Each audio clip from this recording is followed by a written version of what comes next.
শুভ অপরাহ্ন। আমরা ঢাকা শহরকে পরিবর্তিত দেখতে চাই, সুন্দর দেখতে চাই। এই পরিবর্তিত ঢাকা শহর তখনই হবে যখন আমরা একটা নির্দিষ্ট দর্শনের ভিত্তিতে এই কাজটাকে এগিয়ে নিব। ঢাকা শহরকে সুন্দর করতে ওয়াসার ভূমিকা আছে, স্থানীয় সরকারের ভূমিকা আছে, 2 সিটি কর্পোরেশনের ভূমিকা আছে, পরিবেশ অধিদপ্তরের ভূমিকা আছে, রাজুকের অনেক বড় ভূমিকা আছে। এই সংস্থাগুলোকে একটা দর্শন মানতে হবে, যে দর্শন মেনে একটা সময়ভিত্তিক কর্মপরিকল্পনার মধ্য দিয়ে ঢাকাকে আমরা যে ট্রান্সফরমেশনটা দেখতে চাই ঢাকা সেটা নিশ্চিত করব। আমরা আমাদের এই অন্তর্বর্তী সরকার যেটুকুন সময় পেয়েছি সেটুকুন সময়ের মধ্যে এই কাজ শেষ করা কোনোভাবেই সম্ভব না, তবে এই কাজ শুরু করা সম্ভব। যেটা আজকের একটা উপস্থাপনায় এসছে যে লিভেবল ঢাকা বা ঢাকাকে অবসবাসযোগ্য নগরী থেকে বসবাসযোগ্য নগরীতে নেয়ার জন্য কি কাজ করা দরকার, সেটার জন্য 9টা কমিটি মনে হয় রাজুক করেছিল, তারা রিকমেন্ডেশনস দিয়েছে। রাজুক তার নিজের আইন পরিবর্তন করছে, ঢাকা শহরের নদীগুলোকে খালগুলোকে বাঁচাবার জন্য আমরা যার যার জায়গা থেকে কাজ করছি। একটা কথা একটু স্পষ্ট করে বলে নিই, যেহেতু আমার পরিবেশ আন্দোলন করার একটা ইতিহাস আছে, যে কোনো পরিবেশ সমস্যার সাথে আমাকে ট্যাগ করে ফেলা হয়। যদিও আমি এখন যেই মন্ত্রণালয়ের দায়িত্বে আছি, এই মন্ত্রণালয়গুলো অনেক কটা পরিবেশ সমস্যা তার সরাসরি এখতিয়ার নেই। যেমন নদী রক্ষাটাকে সকলেই আমার সাথে ট্যাগ করে ফেলে, নদী রক্ষা কমিশন আসলে হচ্ছে অভ্যন্তরীণ নৌ পরিবহন এর সাথে connected, it's under the ministry of shipping. However আমাদেরও পানি আইন আছে, সেটা নিয়ে আমরা কিছু কিছু কাজ করার সুযোগ আছে। Coming back to the point, যে আমাদের আসলে রাজধানী উন্নয়ন কর্তৃপক্ষ যে আইনটা পরিবর্তিত হচ্ছে, এটা 1953 সালের একটা আইন ছিল। এটা অবভিয়াসলি 2025 সালে জলবায়ু পরিবর্তনের প্রভাবের মধ্যে থাকা একটা রাজধানীর জন্য একেবারেই রিডান্ডেন্ট হয়ে গেছে। আর যখন এই আইনটা হয়েছিল তখন ঢাকার লোক বসতি কত, এখন ঢাকার লোক বসতি কত, সবকিছু বিবেচনায় এর কিছু কিছু বিধান এখনো কার্যকর থাকলেও বেশিরভাগ বিধানই আসলে অকার্যকর হয়ে গেছে। রাজধানী উন্নয়ন কর্তৃপক্ষের যে আইনটাকে গৃহায়ন এবং গণপূর্ত মন্ত্রণালয় পরিবর্তন করছেন, সেইখানে এই ট্রান্সফরমেশন এজেন্ডাটা থাকতে হবে। সেটা আরেকটা আমলাতান্ত্রিক আইন হলে চলবে না। কে কার কাছে জবাব দিবে এইটার থেকে জরুরি, এটা হচ্ছে রাজুকের নিজস্ব প্রশাসনিক আয়োজন, কিন্তু এই আইনটাতে রাজধানীর জন্য তার দর্শনটা কি, তার এবং আমাদের সকলের দর্শনটা কি, এইটাকে অন্তর্ভুক্ত করতে হবে। এবং আমি নিশ্চিত যে রাজধানী উন্নয়ন কর্তৃপক্ষ এবং গৃহায়ন ও গণপূর্ত মন্ত্রণালয় অন্য সকলের মতামত নিয়ে সেটাকে প্রতিফলন করবেন, এবং এই আইনটা আমরা আশা করি আমাদের সময়ই হয়ে যাবে। এখন আমরা স্বাধীনতা হয়েছে 1971 সালে, এখন দাঁড়িয়ে আছি 2025 সালে। এখনো এসে আমরা দাসের কান্দিতে একটা বর্জ্য শোধনাগার হয়েছে কিন্তু ড্রেনেজ কানেকশন হয় নাই, এই কথা শুনতেছি। তাইলে একটা মোস্ট আনস্মার্ট শহরকে একটা স্মার্ট শহরে আমাদেরকে রূপান্তর করতে হবে। একটা খুবই গ্রে অ্যান্ড ব্রাউন শহরকে আমাদের একটা গ্রিন সিটিতে রূপান্তর করতে হবে। এখন গ্রে এবং ব্রাউন জায়গা তো আপনি আন্ডু করতে পারবেন না, তাহলে আপনাকে কি করতে হবে, আপনাকে রুফটপের মধ্যে গ্রিনারি করতে হবে, যেটুকুন জায়গা বেঁচে আছে সেটুকুন গ্রিনারি করতে হবে, আমাদের রোড ডিভাইডারে সেভাবে করে গাছ সিলেক্ট করতে হবে। এই কাজগুলো অসম্ভব না। নদীর পাড়গুলোতে, খালের পাড়গুলোতে আমাদেরকে বনায়ন করতে হবে, সেভাবে করে যতটুকুন বন আমরা ফেরত আনতে পারি। পার্কগুলোকে আমাদেরকে এমনভাবে রাখতে হবে সেগুলো আমরা উন্নয়ন প্রকল্পের বাইরে রাখবো। আমাদের সরকার এসে সেগুলো কোনো পার্কে কোনো উন্নয়ন প্রকল্প গ্রহণ করে নাই, কিছু লিগ্যাসি প্রবলেম আমরা ক্যারি করে যাচ্ছি। আজকের আলোচ্য বিষয়ে আসি, আমরা প্রত্যেকেই ঢাকা শহরের খালকে সুন্দর দেখতে চাই, এবং আমি দায়িত্ব নেওয়ার পর থেকে আমাকে একটাই কথা বলা হচ্ছে, আপনি আর কিচ্ছু করেন না, খালি যদি বুড়িগঙ্গাটাকে দূষণমুক্ত করে দিয়ে যেতে পারেন তাইলেই একটা বড় কাজ হবে। এখন বুড়িগঙ্গাকে যদি দূষণমুক্ত করতে হয়, আগেই বলেছি যে এইটা দূষণটা আমার কাজ, কিন্তু দূষণ যদি কঠিন বর্জ্য সিটি কর্পোরেশন নিয়ে ফেলে, আনট্রিটেড ওয়েস্ট ঢাকা ওয়াসা নিয়ে ফেলে, সেটা তো পরিবেশ অধিদপ্তর 4টা ম্যাজিস্ট্রেট দিয়ে কিছু করতে পারবে না। এটা এইখানে আবার সেই দর্শনের বিষয়।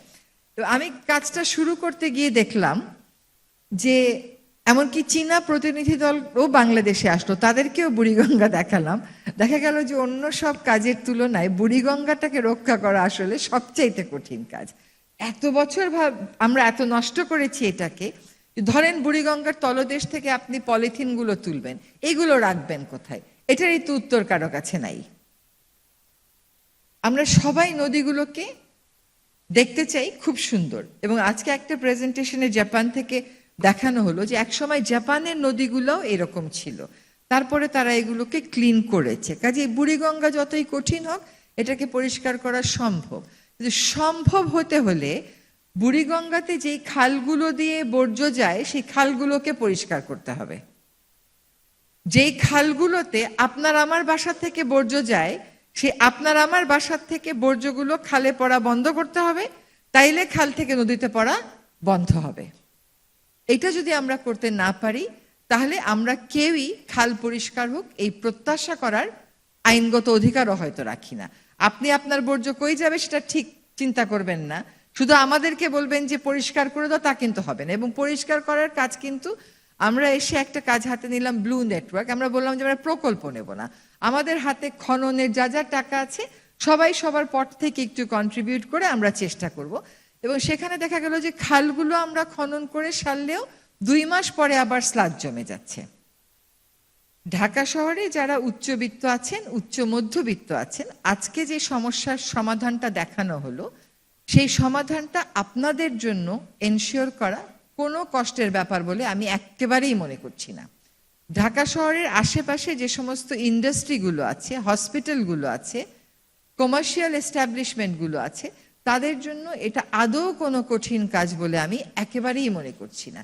এটা কেবল আমাদের মনোজগতেই ছিল না, আমরা খুব টাকা খরচ করে লাক্সারিয়াস খুব সুন্দর বাথরুম বানাবো, কিন্তু বাথরুমের বর্জ্যটা কই যাবে এইটা চিন্তা করব না।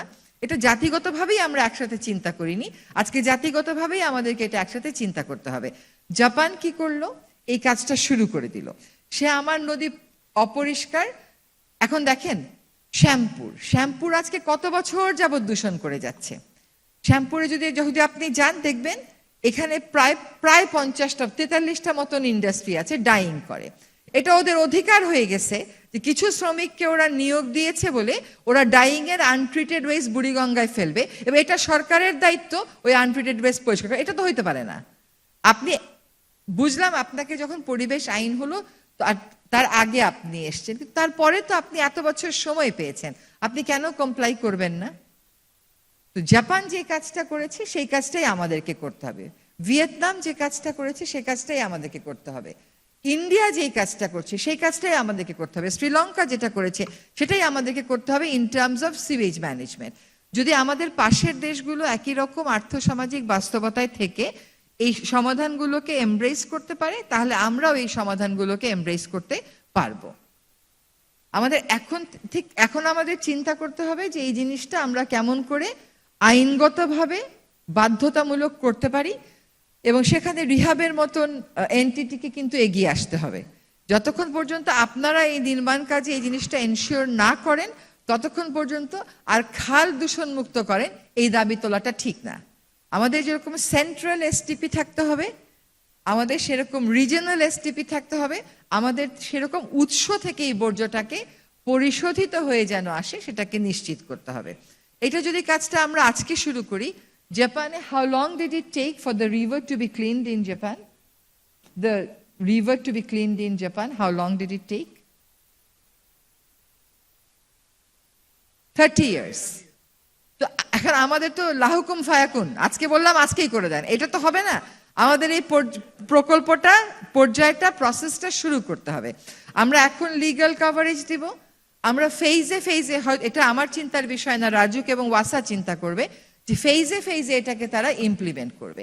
এখানে তাহলে যারা বস্তিতে থাকেন তাদের কি হবে? দেখেন আজকে আপনারা হাসিন জাহিন আপার কথা শুনেছেন, আমি কিন্তু দায়িত্ব নেয়ার পরে উনাদের গ্রুপকে প্র্যাকটিক্যাল অ্যাকশনকে এমনকি রোহিঙ্গারা যেখানে থাকে সেখানে কিভাবে সিওয়েজ ম্যানেজমেন্ট করে। আমি যেহেতু এর আগে RDRS বলে একটা NGO চেয়ারপারসন ছিলাম, তারা ওইটা করেছে, ওদেরকে ডেকে এনে যে লো কস্টে কেমন করে করা যায়। এবং যারা বস্তিবাসী থাকেন তাদেরকে এখন বস্তি উচ্ছেদ করা তো সম্ভব না, আপনি তাদের আবাসনও দিতে পারবেন না, নদী ভাঙলে প্রোটেকশনও দিতে পারবেন না, কিন্তু আপনি আবার ঢাকা শহরে আসলে উচ্ছেদ করে দিবেন তা তো হবে না, সব কাজ তো একসাথে হয় না। এখন আমরা তাদের কাছ থেকে কিন্তু শুনেছি আজকে তারা কিভাবে অন্যান্য জায়গায় এই কাজগুলো করছেন এবং সফল হচ্ছে, কাজে লো কস্টেও এটার পর্যায়ে আনা সম্ভব। এখন কথা হচ্ছে যে আমরা কেউ কারো জায়গাটা ছাড়তে রাজি না, কিন্তু আসলে আজকে আপনি ওয়াসাতে কাজ করতেছেন, কালকে তো আপনি রাজুকে চলে আসতে পারেন, কালকে আপনি রাজুকে আছেন, পরশু তো আপনি ডিপার্টমেন্ট অফ এনভায়রনমেন্টে চলে আসতে পারেন।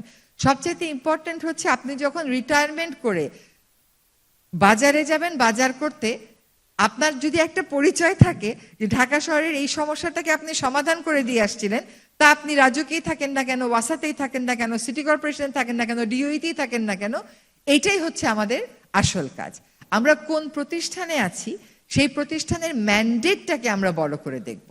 প্রসেসটা সবসময় যে আমি আমার সাম্রাজ্যের অধিকর্তা এবং আমার মতেই চলতে হবে, এইটা হলে কিন্তু হবে না। আমাদের এখানে নগর গভর্নেন্সের একটা কনসেপ্ট এসেছিল, এই যে কেউ কারো জায়গা ছাড়বে না তো, কেউ কারো যে সাম্রাজ্য এই সাম্রাজ্য ছাড়বে না তো, কিন্তু সাম্রাজ্য রাখতে গিয়ে দেখা যায় আসল ম্যান্ডেটে কম্প্রোমাইজ করে ফেলি। তো রাজুকের প্রতি আমার অনুরোধ থাকবে, তারা তাদের আইনটা যেহেতু পরিবর্তন করছেন, ঢাকা শহরের কিছু হলেই কিন্তু আপনার দিকে মানুষ ফিঙ্গার পয়েন্ট করবে। ঠিক যেরকম ভাবে কোথাও বালু তুললে পাথর তুললে আমার দিকে আঙ্গুল দেয়, যদিও বালু আর পাথর এখন আর আমার বিষয় না, তারপরেও আমাকে বলবে, এন্ড আই এম হ্যাপি। আমি দায়িত্ব নিতে আমার কোনো সমস্যা নেই, আমি দায়িত্ব নিব, যে সংস্থার সাথে কাজ করতে হয় আমি কাজ করব। আমার মনে হয় যে আপনারা এইখানে একটু ওয়াসার সাথে কথা বলেন, যে আপনারা যদি বিল্ডিং কোডে এই জিনিসটা ঢুকিয়ে দেন। আর আশরাফ ভাইয়ের কাছে আমার একটা অনুরোধ, আশরাফ ভাই আমি আর আগামী মাসে শুনতে চাই না, আমি সেই 10 বছর যাবৎ শুনে যাচ্ছি বিল্ডিং কোড ফাইনালাইজ হচ্ছে, এই আগামী মাসেই হচ্ছে, এই আগামী মাসটা যেন নভেম্বর 2025 হয় বা সর্বোচ্চ অক্টোবর 2025 হয় বা সর্বোচ্চ নভেম্বর 2025 হয়। সবচেয়ে অবসবাসযোগ্য রাজধানীর, সবচাইতে ঘনবহুল জনবসতিপূর্ণ রাজধানীর বিল্ডিং কোডই আমরা ফাইনাল করতে পারি না।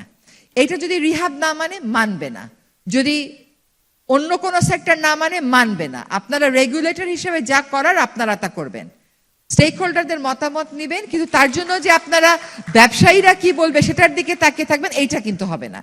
আমরা নগরবাসীদেরও আমাদের একটা বেঁচে থাকার অধিকার, নগরবাসীদেরও দোষ আছে, সবাই সবার জমিতে 12 তলা বিল্ডিং চায়, কিন্তু কেউ চিন্তা করে না সিওয়েজ কোত্থেকে হবে, সবাই সবার বাসাতে 12 তলা বিল্ডিং চায়, কেউ চিন্তা করে না পানি কোথা থেকে আসবে। ফলে আশরাফ ভাই আমাদের বিল্ডিং কোডে এটা আনতে হবে। আপনি যদি বিল্ডিং কোডে আপনি মনে করেন আপনার আরো সময় লাগবে, তাহলে আমাদেরকে বলে দেন, আমরা সরাসরি এটা আইনে ইনকর্পোরেট করে ফেলি। এখানে ওয়াসাকেও আসতে হবে, যদি রাজুক একটা তার আইন যেহেতু করছে, রাজুকের আইনের মধ্যে একটা গভর্নেন্স মেকানিজম নিয়ে আসেন, যে কেমন করে সিওয়েজ ম্যানেজমেন্টে, ওয়েস্ট ম্যানেজমেন্টে, যেগুলো হয়তো সিটি কর্পোরেশনের কাজ, বাট কোঅর্ডিনেশনটা একটা না একটা কাউকে তো ফ্যাসিলিটেট করতে হবে। এবং ঢাকা শহরে বিভিন্ন জায়গায় বর্জ্য পোড়ানো হয়, ঢাকা শহরে বিভিন্ন জায়গায় বর্জ্য ফেলে রাখে, আমি কিন্তু ফোন পাই, আপা এখান থেকে বর্জ্য পরিষ্কার হচ্ছে না, আমি বলি এটা এজাজকে বলেন, এটা ঢাকা দক্ষিণ সিটি কর্পোরেশনকে বলেন, ফোনটা আমাকে করবে। সো আমাদেরকে একটা গভর্নেন্স মেকানিজম এখন বের করতে হবে, একটা কোঅর্ডিনেশন মেকানিজম বের করতে হবে।